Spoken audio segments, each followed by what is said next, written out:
Hey everybody, welcome to Cruiseman's Garage. Today we're working on my buddy Wes's V-Star 1100.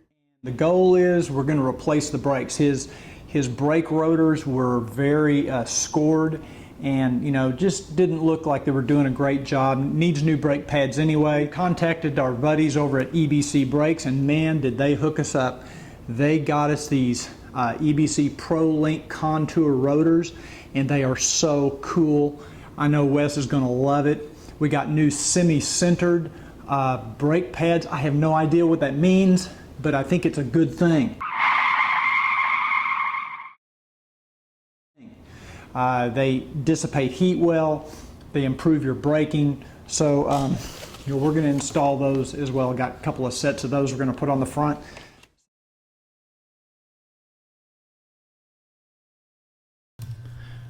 There are a few things you'll need to change the brake pads. A bucket of warm soapy water and a toothbrush, a pistol grip sprayer with clean water, a ratchet or some form of socket handle, a 12mm and a 10mm socket, and a small bungee cord. Actually, you're going to need one for each side, so you'll need two of those. Lastly, you'll need a torque wrench.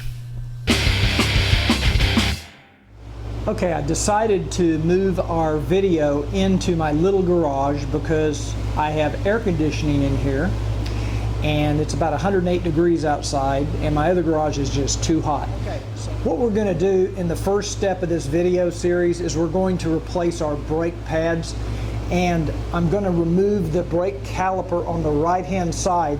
The process for doing this is exactly the same on the left hand side of the bike, so if I show you how to do the right hand side, you should be able to figure out very easily how to do the left hand side. Now before I get started, I'm just going to tell you what I'm going to do. Number one, I'm going to remove, there's a little bolt on the back here that holds this brake line, hydraulic line in place. I'm going to remove that bolt so that bracket will come free. The next thing I'm going to do is I'm going to loosen this retaining pin, and I want to loosen it while the caliper is still mounted to the front fork, so I have some leverage to break that bolt loose. But I'm not going to go ahead and remove it. I'm going to wait until I remove the caliper, and I'm going to remove these two bolts here on the front fork that will allow this caliper to come off, and then we're going to tie this caliper up to the turn signal using a little bungee cord so that we don't have the weight of the caliper pulling on this hydraulic brake line. It's a good idea not to put that hydraulic line under too much stress. Okay, so now we have the bolts out. You could just kind of wiggle this off. As you can see, it comes right off the rotor. And now the caliper is off. It's in my hand. And now I'm going to use this little bungee cord, little mini bungee cord, and I'm just going to wrap it up and tie it off to the turn signal up here.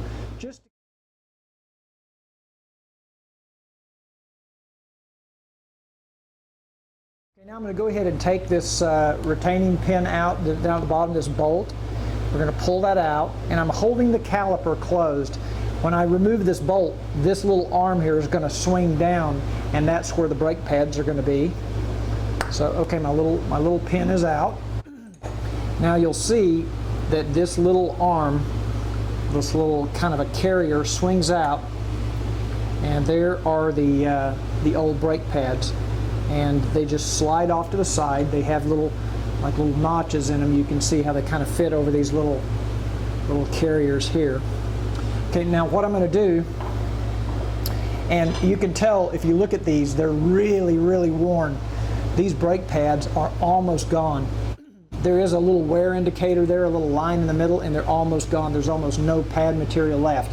If you compare that to one of the new EBC pads, look how much brake pad is on this new orange pad compared to the old original pad. So Wes, none too soon on this guy. It was time. You're almost out of brake pad material. Okay, I've got a bucket of soapy water. I borrowed my girlfriend's toothbrush. She won't care.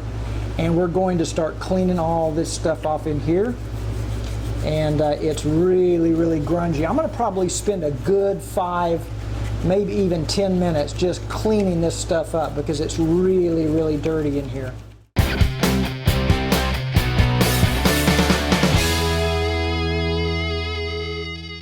one thing, we've got these pistons cleaned up nice. Everything inside the caliper is pretty clean now and shiny. This is the way it should look before it goes back together. One thing you want to always look for is if you notice any oily traces of oil or grease or anything, because these pistons have rubber seals that keep water out of this caliper. And if you notice any oil, there could be a bad piston seal, I should say. And if you've got a bad seal, then these calipers are going to have to be rebuilt or replaced, because what's going to happen is you're going to lose hydraulic pressure. You're just not going to have any stopping power. So always inspect around here to make sure there's no oil. I didn't notice any, even though it was real dirty in here, I didn't notice any oily, greasy spots. So I think our piston seals are in good shape.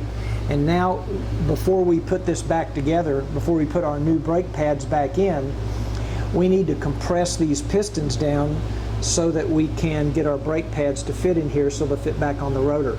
And you can use your fingers to do this. Now, some people will open up the bleed valve and put a hose on there and press. It makes it easier to press. But if you're patient and you press hard enough, these pistons will go back in place.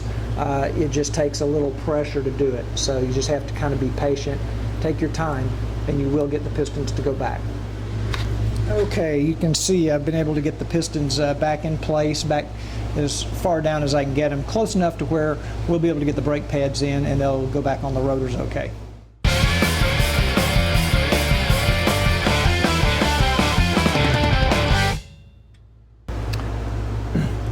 Okay, so now we're ready to reinstall our caliper.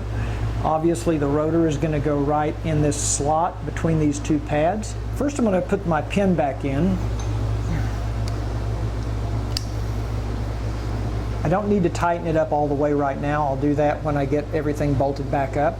I'm going to undo my little bungee cord up here so that my caliper is now free. And now I should be able to slip everything back in place on the rotor.